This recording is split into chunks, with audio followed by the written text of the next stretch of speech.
اللہ تبارک و تعالی فی القرآن المجید والفرقان الحمید یا ایہا الذین آمنوا قوا انفسکم واہلکم نارا وقودها الناس والحجارہ صدق اللہ العلی العظیم۔ آئیے سب ایک ساتھ مل کر بلند آواز سے بارگاہ رسالت میں بڑے ادب سے بڑی محبت سے آنکھوں کو بند کر کے اپنے خیالات میں گنبد خضرا کو سما کر کے بلند آواز سے میرے ساتھ مل کر پڑھیں الصلاۃ والسلام علیک یا رسول اللہ، الصلاۃ والسلام علیک یا نبی اللہ، وعلی آلک واصحابک یا نور اللہ، صلی اللہ تعالی علیہ وسلم۔ اللہ تبارک و تعالیٰ نے قرآن کریم کے اندر 28ویں پارے سورہ تحریم کے اندر ارشاد فرمایا یا ایہا الذین آمنوا قوا انفسکم واہلکم نارا وقودها الناس والحجارہ، اے ایمان والو خود کو اور اپنے گھر والوں کو جہنم کی اس آگ سے بچاؤ جس کا ایندھن آدمی اور پتھر ہے، یعنی جہنم سے خود کو بھی بچاؤ اور اپنے گھر والوں کو بھی بچاؤ، سب کی ذمہ داری ہے۔ آپ تنہا نماز پڑھ رہے ہیں، تنہا سچ بول رہے ہیں، تنہا سب نیکیاں کر رہے ہیں، لیکن آپ کی ذمہ داری ہے کہ آپ اپنے گھر والوں کو بھی ان تمام باتوں کا حکم دیں، کیونکہ آپ گھر کے حاکم ہیں، آپ کی گھر میں چلتی ہے۔ اگر آپ ان کو حکم نہیں دیں گے تو پھر آپ کو بھی اس کے تعلق سے بروز قیامت جواب دینا پڑے گا۔ خود بھی جہنم سے بچیں اور اپنے گھر والوں کو بھی جہنم سے بچائیں۔ کیسی جہنم؟ اللہ فرماتا ہے وقودها الناس والحجارہ، یہ وہ جہنم کی آگ ہے کہ جس کا ایندھن آدمی اور پتھر ہے۔ ایندھن سمجھتے ہیں جس سے آگ جلائی جاتی ہے، لکڑی سے جلائی جائے تو لکڑی کو ایندھن کہتے ہیں، گھاس سے جلائی جائے تو گھاس کو ایندھن کہتے ہیں، پیٹرول سے جلائی جائے تو پیٹرول کو ایندھن کہتے ہیں۔ فرمایا گیا، اللہ فرما رہا ہے کہ جہنم کی آگ جو جلے گی وہ انسانوں سے جلے گی، آدمی اور پتھر سے وہ آگ جلے گی۔ اب پتھر کون سے ہیں؟ تو پتھر سے مراد وہ پتھر ہیں جس کی پرستش کی جاتی ہے، جس کی پرستش کی جاتی ہے، جس کی پوجا کی جاتی ہے، جس کی عبادت کی جاتی ہے۔ جیسے کہ کفار مکہ 360 بتوں کی پوجا کرتے تھے، تو یہ جو سارے بت ہیں وہ بھی جہنم میں ڈالے جائیں گے، تو ان سے اور آدمیوں سے وہ جہنم کی آگ کو جلایا جائے گا۔ مصطفیٰ کریم کے دیوانوں، تو خود کو بھی اور اپنے گھر والوں کو جہنم کی آگ سے بچانا چاہیے، یہ ہماری ذمہ داری ہے۔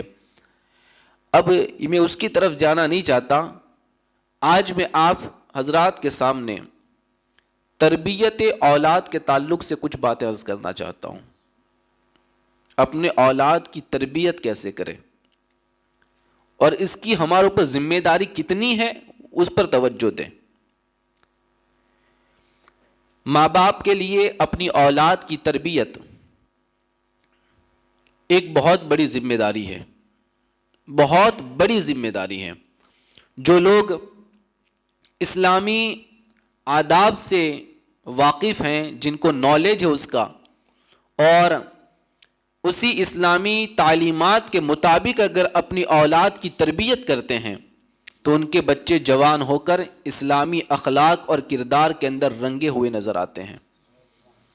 اور جو لوگ اسلامی تعلیمات سے دور ہیں، خود کو اسلامی تعلیمات سے کچھ بھی حاصل نہیں، تو پھر وہ لوگ اپنے بچوں کو ویسے ہی جیسی آئے ایسی تربیت دے دیں گے، یا تربیت نہیں بھی دیں گے، تو پھر جب وہ بڑے ہوں گے تو ان کی اولاد ان کے ساتھ جو سلوک کرے گی، اس وقت انہیں احساس ہوگا کہ یہ میری ہی کمی ہے، اگر کاش میں نے بچپن میں اپنی اولاد کو دین کی روشنی میں تربیت دی ہوتی تو آج بڑھاپے کے عالم کے اندر مجھے رونا نہ پڑتا، بلکہ میرا بیٹا ہمیشہ مجھے خوش رکھتا ہوا نظر آتا۔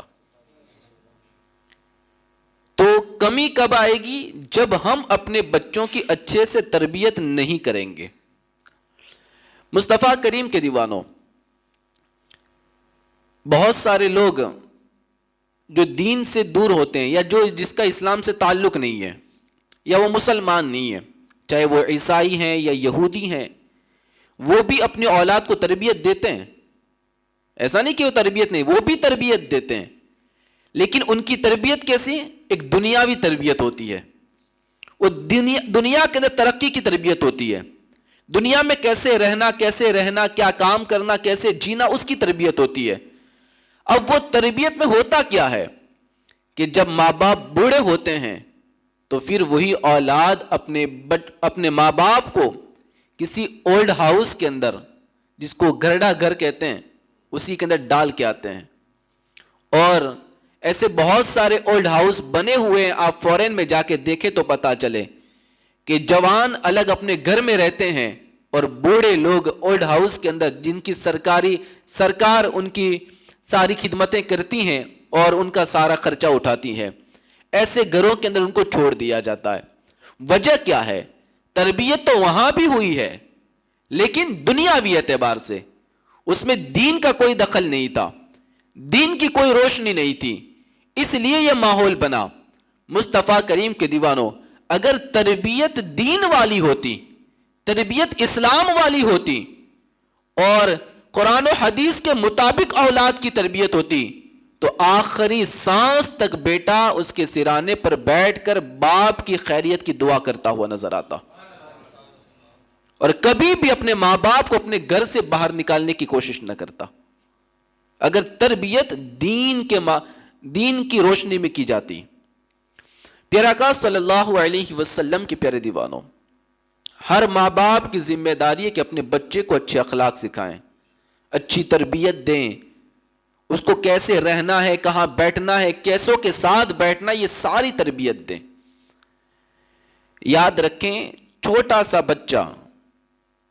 بچہ ایک چھوٹے سے پودے کی طرح ہوتا ہے۔ جس طرح ایک پودا جو نیا ابھی زمین سے نکلا ہے، اگر وہ زمین سے نکلتے وقت ٹیڑھا بھی ہو نا، لیکن اگر اسے کوئی سیدھی لکڑی کے ساتھ باندھ کے سیدھا کر دے تو پھر وہ ٹیڑھا نہیں رہتا، کچھ ہی دنوں کے بعد وہ پودا بالکل سیدھا بن جاتا ہے۔ اسی طریقے سے ہماری اولاد، بچپن کے اندر ان کو سیدھا کرنا بالکل آسان، وہ کورے کاغذ کی طرح ہوتی ہے۔ آپ جیسا لکھاؤ گے اس کے دماغ پر ویسا لکھ جائے گا، آپ جیسا بولو گے ویسا اس کے دماغ میں چھپ جائے گا، آپ جیسا کرو گے ویسا کردار وہ نقل کرنے کی کوشش کرے گے۔ مصطفیٰ کریم کے دیوانوں، ہمارے بچے بالکل ایک چھوٹے سے پودے کی طرح ہوتے ہیں، ہمیں اس کو بس نرمی کے ساتھ سیدھا کرنا ہے۔ اگر وہ بچپن میں سیدھا ہو گیا اور بالکل سیدھا ہی بڑا ہو گیا تو پھر دنیا کی کوئی بھی طاقت اس بندے کو ٹیڑھا نہیں کر سکتی ہے۔ تمہاری اولاد کو کوئی خراب نہیں کر سکتا ہے، کوئی نہیں کر سکتا، اگر تم نے اس کو صحیح تعلیم اور تربیت کے ساتھ بچپن سے بڑا کیا ہے، کوئی اسے خراب نہیں کر سکتا۔ لیکن اگر ہم نے ہی بچپن میں اس کے اوپر کوئی توجہ نہ دی اور اس کو اپنی مرضی سے بڑا ہونے دیا، اپنی مرضی سے بڑا ہونے دیا، اور پھر بڑے ہونے کے بعد کوئی تمہیں آ کر کہے کہ تمہارا بیٹا ایسا کر رہا ہے، تمہارا بیٹا یہ کر رہا ہے، اب پھر تم اسے سیدھا کرنے جاؤ، تو پھر وہ سیدھا ہوتا نہیں بلکہ وہ ٹوٹ جاتا ہے۔ میں گھر چھوڑ کے چلا جاؤں گا، میں یہ کر لوں گا، میں وہ کر لوں گا۔ یہ کیوں ہے؟ کیونکہ وہ بڑا ہو گیا، اب اس کے بعد اب سیدھا کرنے کی کوشش کر رہے ہیں، اب اس کے ٹیڑھے پن کو ہٹانے کی کوشش کر رہے ہیں۔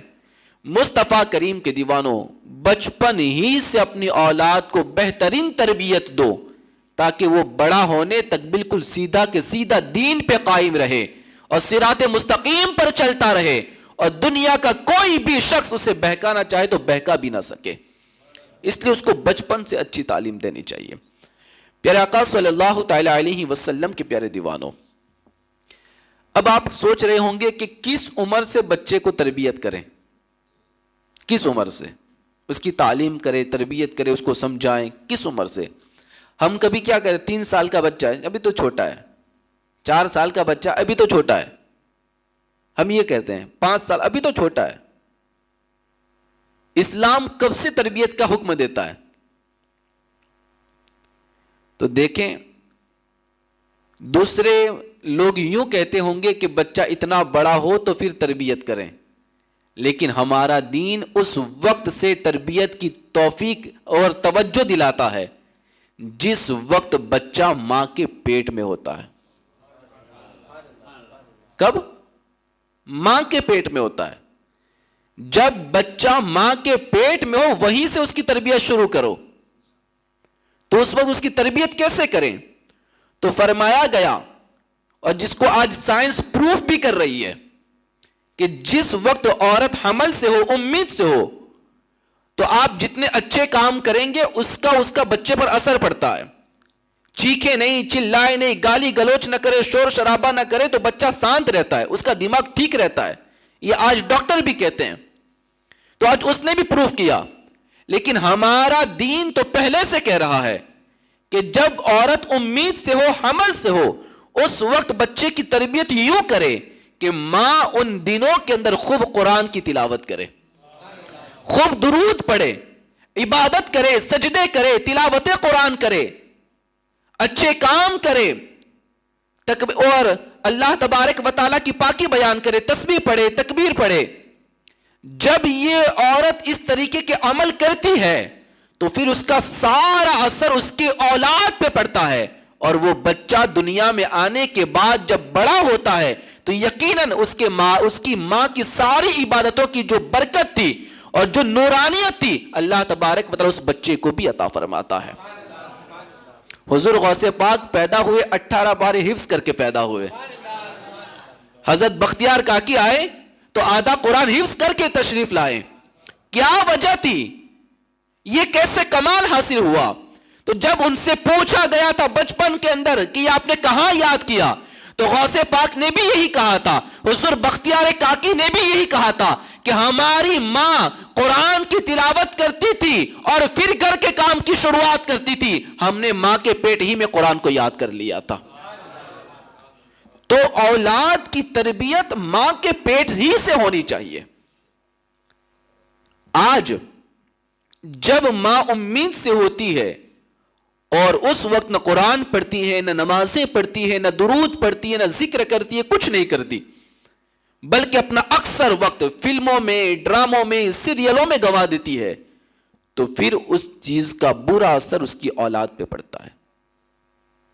وہ جو گانے سنے ہوتے ہیں اس کا برا اثر اس کی اولاد پہ پڑتا ہے، وہ جو فلمیں دیکھی ہوتی ہے اس کا مار داڑ کا جو بھی اثر ہے وہ سب بچوں پہ پڑتا ہے، یا جو بھی ایسے منظر دیکھے ہوتے ہیں وہ سارا اثر بچے پہ پڑتا ہے، اور پھر جب وہ بچہ پیدا ہوتا ہے تو بد اخلاق، بد زبان، گالی گلوچ کرنے والا، فتنے فساد کرنے والا، اس طریقے سے وہ بچہ آگے پروان چڑھتا ہے۔ تو غلطی ہماری ہے نا، اگر ہم نے اسی دن سے اپنی اولاد کی تربیت کی تھان لی ہوتی تو یقیناً ہمارا بیٹا دنیا میں آنے کے بعد بالکل سیدھا بننے کی کوشش کرتا اور صحیح راستے پر چلنے کی کوشش کرتا۔ اور تفسیر روح البیان کے اندر بھی ایک روایت موجود ہے اور بڑی مشہور ہے، آپ نے بار بار سنی ہوگی۔ فرمایا گیا اطلب العلم من المہدی الی اللحد، علم حاصل کرو ماں کی گود سے لے کر قبر کی آگوش تک۔ علم حاصل کرو ماں کی گود سے لے کر قبر کی آگوش تک۔ یہ ہمارا دین تعلیم دے رہا ہے کہ ہماری علم کی شروعات ماں کی گود ہی سے ہونی چاہیے۔ 3 سال، 4 سال، 5 سال، 10 سال نہیں، بلکہ ہماری اصل جو تربیت ہوتی ہے، اصل جو ہمیں سیکھنے کو ملتا ہے وہ ہماری ماں کی گود ہی سے سیکھنے کو ملتا ہے۔ پیارے آقا صلی اللہ تعالی علیہ وسلم کی پیارے دیوانوں، اس لیے کہ ماں بچے کو جیسے رنگ میں ڈال دیتی ہے بچہ ویسا ہی بن جاتا ہے.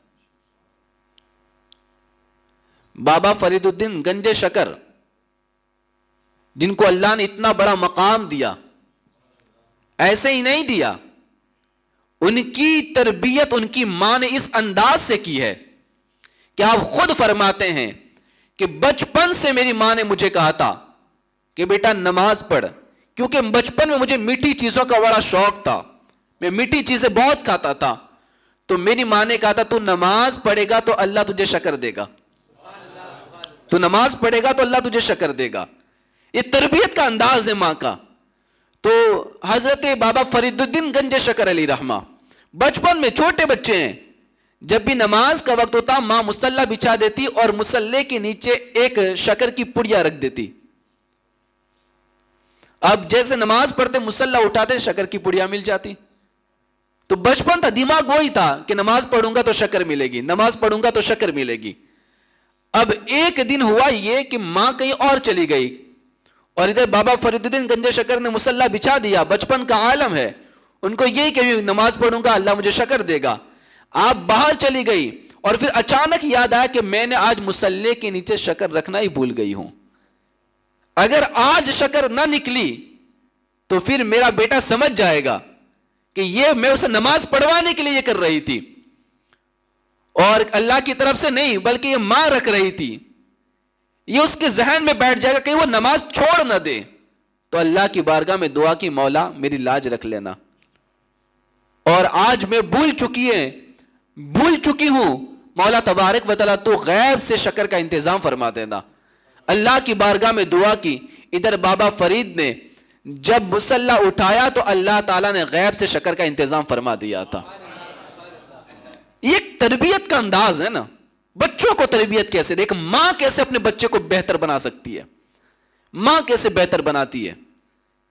آپ کو پتا ہے ہمارے یہاں جب بچے مدرسے میں پڑھنے کے لیے آتے ہیں، یہ پوری دنیا کی بات ہے، ہر جگہ کی بات کر رہا ہوں میں، جب مدرسے کے اندر بچے پڑھنے کے لیے آتے ہیں ان کو پانی پینے کا سنت طریقہ سب کو سکھایا جاتا ہے کہ بیٹا بیٹھ کر پینا ہے، سر ڈانپ کے پینا ہے، 3 سانس میں پینا ہے، دیکھ کر پینا ہے، الحمدللہ بعد میں پڑھنا ہے، پہلے بسم اللہ پڑھنا ہے.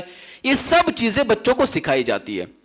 کھانا کیسے کھائیں تو ہم بچوں کو سکھاتے کہ بیٹا سر ڈانپ کے کھانا کھائیں، سنت کے مطابق کھانا کھائیں، ہاتھ دھو کر کھانا کھائیں، کلی کر کے کھانا کھائیں. یہ سب چیزیں سکھائی جاتی ہے.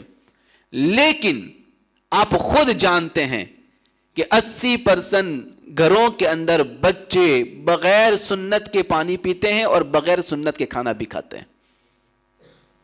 نہ بچوں کے سروں پہ ٹوپیاں ہوتی ہیں، نہ بچہ کھڑا رہ کر پانی پیتا ہے تو ماں باپ اس کی طرف توجہ دلاتے ہیں. کمی کس کی ہے؟ ہماری کمی ہے نا.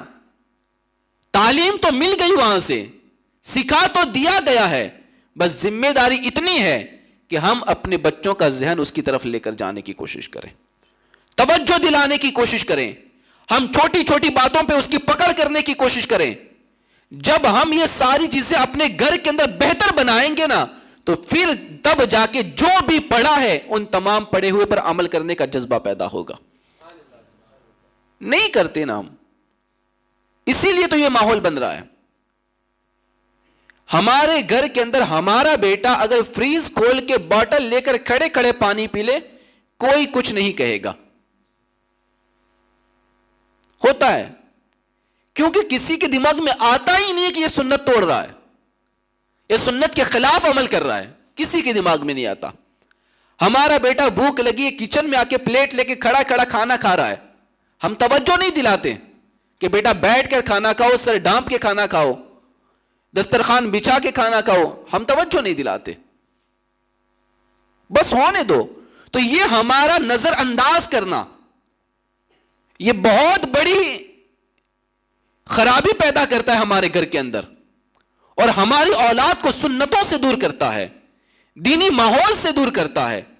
مصطفیٰ کریم کے دیوانوں، آج اگر ہمارے گھر کے اندر ہمارے بچے سے صبح کے وقت چائے کے وقت اگر اس کے ہاتھ سے گلاس گر جائیں یا ایک رکابی گر جائیں اور وہ ٹوٹ جائیں تو گھر میں ہنگامہ مچ جاتا ہے. ماں تو سنا بھی دیتی ہے، کبھی مار بھی دیتی ہے، باپ چلانے لگتا ہے، اتنی محنت کرتے تب یہ چیزیں آتی ہے، تمہیں کوئی اس کی قدر نہیں ہے، تم نے توڑ دیا، یہ کیا وہ کیا۔ بچے جب اسکول سے آتے ہیں کہیں بیگ پھاڑ دیں، ماں غصے ہو جاتی ہے، باپ غصے ہو جاتا ہے، اتنا مہنگا بیگ تھا تم نے پھاڑ کیسے دیا؟ توجہ نہیں دیتے، دھیان نہیں رکھتے، یہ نہیں کرتے وہ نہیں کرتے، یہ ساری چیزیں توجہ دلاتے ہیں۔ اگر بچہ رات کو گھر پہ آ کے ہوم ورک کر رہا ہے، اس کی کاپی دیکھی، اس کی بک دیکھی پھٹی ہوئی تھی، فوراً ماں اور باپ چلانا شروع کر دیتے ہیں، بیٹا یہ کیا کر رہے ہو، اتنی مہنگی کتاب تم نے پھاڑ دی، ابھی 2 مہینے بھی نہیں ہوئے، ابھی 3 مہینے بھی نہیں ہوئے، یہ کیا کر رہے ہو تم، یہ 100 پیج کی بکس تھی، اتنے پیج کہاں چلے گئے، تم نے کیسے خراب کر دیے؟ یہ پوری توجہ ہے کہ نہیں ہماری؟ ان چھوٹی چھوٹی باتوں پر ہم سب کی توجہ ہے۔ مصطفیٰ کریم کے دیوانوں، سینے پہ ہاتھ رکھ کے بتاؤ مجھے، جب ہمارا بیٹا کھڑے رہ کر پانی پیتا ہے تکلیف ہوتی ہے؟ ہمارا بیٹا کھلا سر رکھ کے کھانا کھاتا ہے تکلیف ہوتی ہے؟ ہمارا بیٹا سر ڈھانکے بغیر بیت الخلا چلا جاتا ہے، استنجا کے لیے چلا جاتا ہے، فرق پڑتا ہے؟ نہیں پڑتا۔ ہمارے گھر کی عورتیں بس نمازیں چھوڑے جا رہی ہے، ہمارے چہرے پہ کوئی فرق پڑتا ہے؟ نہیں پڑتا۔ مصطفیٰ کریم کے دیوانوں، تو جس قوم کو 10 روپے کے گلاس کی قیمت ہو، جس قوم کو 25 روپے کی بک کی قیمت ہو، جس قوم کو 10 روپے کے کاغذ کے پیج کی قیمت ہو، لیکن اربوں خربوں سے بڑھ کر حضور کی ایک سنت کی فکر نہ ہو، پھر اس قوم کے حالات کیا بنیں گے؟ کیا ہوگا ہمارے گھر کے ماحول کا؟ مصطفیٰ کریم کے دیوانوں، اگر اپنے گھر کو بہترین بنانا چاہتے ہو، واقعی ایک مسلمان کا گھر بنانا چاہتے ہو، تو ہر گھر، اپنے گھر کے اندر ہر بات پہ توجہ کرو، جتنی سنتیں جانتے ہو اپنے بچے کو بھی اور اپنے گھر والوں کو بھی اس پر عمل کروانے کی کوشش کرو۔ یہ تربیت ہے اپنے اولاد کی، اس طریقے سے تربیت ہوتی ہے اپنے بچوں کی۔ پیارے آقا صلی اللہ علیہ وسلم کے پیارے دیوانوں، تو علم حاصل کرو، ماں کی گود سے لے کر قبر کی آگوش تک، قبر کی آگوش تک۔ جب ہمیں 10 روپے کے گلاس سے زیادہ ہمیں آقا کریم کی ایک سنت کی اہمیت پتا چل جائے گی نا، اور ہم گلاس پھوٹنے پر کہیں گے بیٹا کوئی بات نہیں چلو ہوتا ہے، لیکن اگر اس نے کھڑا رہ کر پانی پی لیا تو ہم غصے ہو جائیں، تب سمجھ جانا کہ تمہارے اندر وہ دین والا جذبہ پیدا ہو چکا ہے، پھر وہ جذبہ پیدا ہوا ہے۔ سنت چھوٹے تو کبھی بھی ہنسی مذاق مت کرو یا نظر انداز نہ کرو، اس پہ توجہ دینے کی کوشش کرو، بچے کو بتانے کی کوشش کرو۔ مصطفیٰ کریم کے دیوانوں، مجھے آقا کریم صلی اللہ علیہ وسلم کی ایک حدیث سنانی ہے آپ کو، وہ یہ ہے کہ آقا کریم صلی اللہ علیہ وسلم نے فرمایا کہ جب تمہاری اولاد بولنے لگے، بولنے کی شروعات کرے، چھوٹا بچہ جب بولنے لگے، تھوڑا تھوڑا بولے، آقا فرماتے سب سے پہلے اس کو لا الہ الا اللہ سکھاؤ۔ کیا سکھاؤ؟ لا الہ الا اللہ۔ یہ کیا ہے؟ اس کو بچپن سے بتا دو کہ تیرا معبود ایک ہی معبود ہے، تیرا خدا ایک ہی ہے، تجھے سجدہ ایک ہی کو کرنا ہے۔ پہلے سے اس کو شرک سے پاک کر دو، شرک سے محفوظ کر دو۔ فائدہ کیا ہوگا؟ فرمایا گیا، میرے آقا فرماتے ہیں پھر ان کی موت آنے تک فکر مت کرو، جب ان کے دودھ کے دانت گرنے لگے تو انہیں نماز کا حکم دے دو۔ جب دودھ کے دانت گرنے لگے تو نماز کا حکم دے دو۔ یہ حضور صلی اللہ علیہ وسلم نے فرمایا۔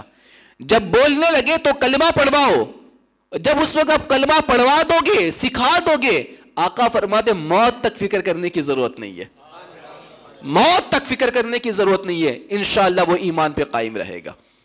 اور جب اس کے دانت گرے، جو پہلے دانت آتے ہیں وہ گرے، اس وقت اس کو نماز کی تعلیم دو۔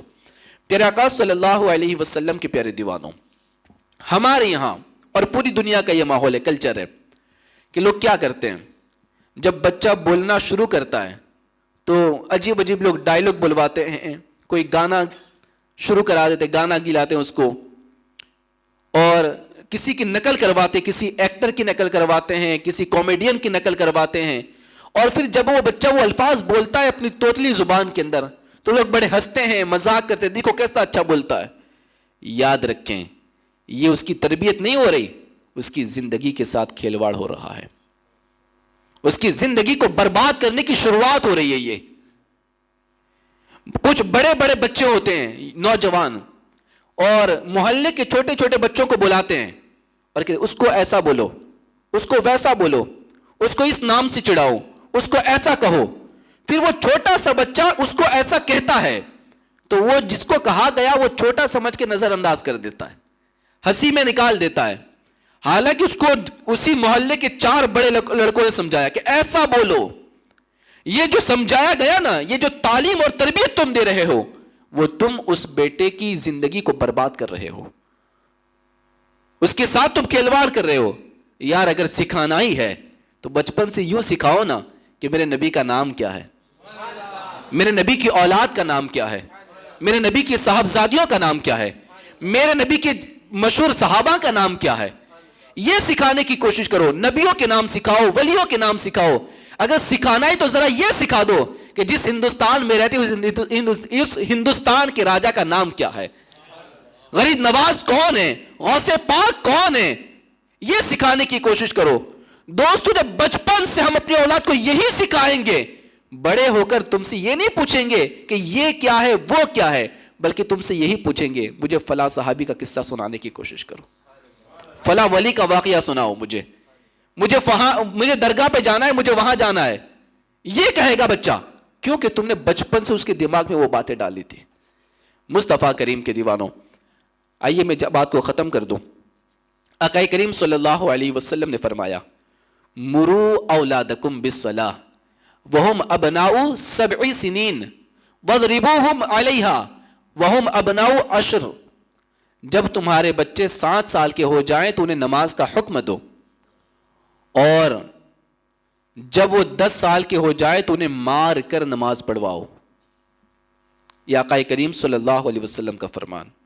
بچے 7 سال کو تو نماز کی تعلیم دو، سکھا دو، یہ باپ کو کہا گیا، ماں باپ کو کہا گیا، اور 10 سال کے ہو جائے تو مار کے پڑھواؤ۔ یہ کون کرے گا؟ کون فکر کرے گا؟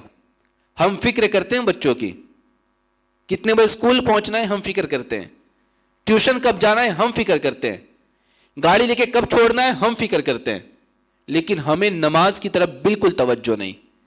ہم اپنے بچوں کی فکر کر رہے ہیں، لیکن کس کو دیکھ کر؟ عیسائیوں کو دیکھ کر، یہودیوں کو دیکھ کر، غیر مسلم کو دیکھ کر۔ جیسے وہ اپنے بچوں کو تعلیم اور تربیت دیتے، مسلمان بھی ویسے دینے کی کوشش کر رہا ہے۔ ارے تو لوگوں کا دیکھ کر سیکھنے نہیں آیا، تجھے تو اللہ نے لوگوں کو سکھانے کے لیے بھیجا ہوا ہے۔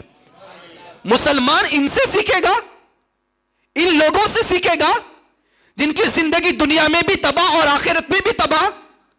ارے مسلمان سیکھنے نہیں آیا، مسلمان پوری دنیا کو سکھانے کے لیے آیا ہوا ہے۔ اپنی اولاد کی تربیت اس انداز سے کرو کہ غیر مسلم بھی تمہیں دیکھ کر اپنی اولاد کی تربیت کا ڈھنگ سیکھنے کی کوشش کرے، اور وہ بھی سیکھے کہ مجھے اپنے بچے کو کیسی تربیت دینی ہے۔ اس طریقے سے اپنے اولاد کو تربیت دو۔ ہم تو لوگوں کو دیکھ کر اپنی اولاد کو سکھاتے ہیں۔ وہ کہاں ٹیوشن رکھتے ہیں ہم چلو وہی رکھ دیتے ہیں، وہ کون سی اسکول میں لے جاتا ہے ہم اسی اسکول میں رکھ دیتے ہیں، وہ کہاں پہ لے کے جاتا ہے ہم بھی گھمانے کے لے کے چلتے ہیں۔ یار اس کا مذہب ہی الگ ہے، اس کا پورا کیریکٹر الگ ہے، اس کے سارے رولز الگ ہیں۔ ہمیں کیا قرآن کہتا ہے، ہمیں کیا نبی نے تعلیم عطا فرمائی ہے؟ مصطفیٰ کریم کے دیوانوں، جن کے بھی بچے 7 سال کے ہیں وہ ضرور اپنی اولاد کو نماز کی تعلیم دے، اور 10 سال کے ہو جائے تو مار کر نماز پڑھوائی۔ یہ میرے آقا نے ارشاد فرمایا ہے، ہمیں اس کی طرف توجہ دینی ہے۔ اور یاد رکھیں ہمارا عقیدہ ہے دنیا میں کوئی کتنا ہی بڑا کیوں نہ ہو، اس کی باتیں کتنی بڑی کیوں نہ ہو، لیکن کسی کی بات تاجدار کائنات کی بات سے اوپر نہیں جا سکتی ہے، نبی کی بات سے اوپر کسی کی بات نہیں ہو سکتی ہے۔ اگر دنیا والا بولے گا تو دنیاوی ترقی کے اعتبار سے بولے گا، میرے آقا جو فرمائیں گے آخرت کی ترقی کے اعتبار سے فرماتے ہیں۔ میرے آقا جنت کے اندر نئے مقام اور منزل اور مرتبے کے اعتبار سے حکم ارشاد فرماتے ہیں، اپنے امتی کو جنتی بنانا چاہتے ہیں۔ اس لیے میرے آقا صلی اللہ علیہ وسلم نے ارشاد فرمایا، مصطفیٰ کریم کے دیوانوں، تو یہ ہے اپنے بچوں کی تربیت کی فکر کرو، ان کی تعلیم کی فکر کرو، ان کو اچھے اخلاق سکھانے کی فکر کرو۔ آقا کریم صلی اللہ علیہ وسلم نے فرمایا کہ انسان کا اپنی اولاد کو ادب سکھانا ایک سا صدقہ کرنے سے بھی افضل ہے. اپنی اولاد کو سکھاؤ، تربیت دو، یہ صدقہ سے بھی افضل ہے. ہم یہاں صدقہ نکالتے وہاں صدقہ نکالنا چاہیے. صدقہ برائیوں کو مٹا دیتا ہے یا مصیبتوں کو دور کر دیتا ہے. صدقہ بلاؤں کو ٹال دیتا ہے، اس سے منع نہیں ہے. لیکن اپنی اولاد کو ایک اچھی اخلاق سکھانا، ایک اچھی تعلیم دینا، یہ صدقے سے بھی بڑھ کر ہے. یہ صدقے سے بھی بڑھ کر ہے. تو اپنی اولاد پہ توجہ دو. اور آقا کریم صلی اللہ علیہ وسلم نے فرمایا، کسی نے اپنے بچے کو کوئی ایسی چیز تحفے میں نہیں دی جو اچھے اخلاق اور ادب سے بڑھ کر ہو.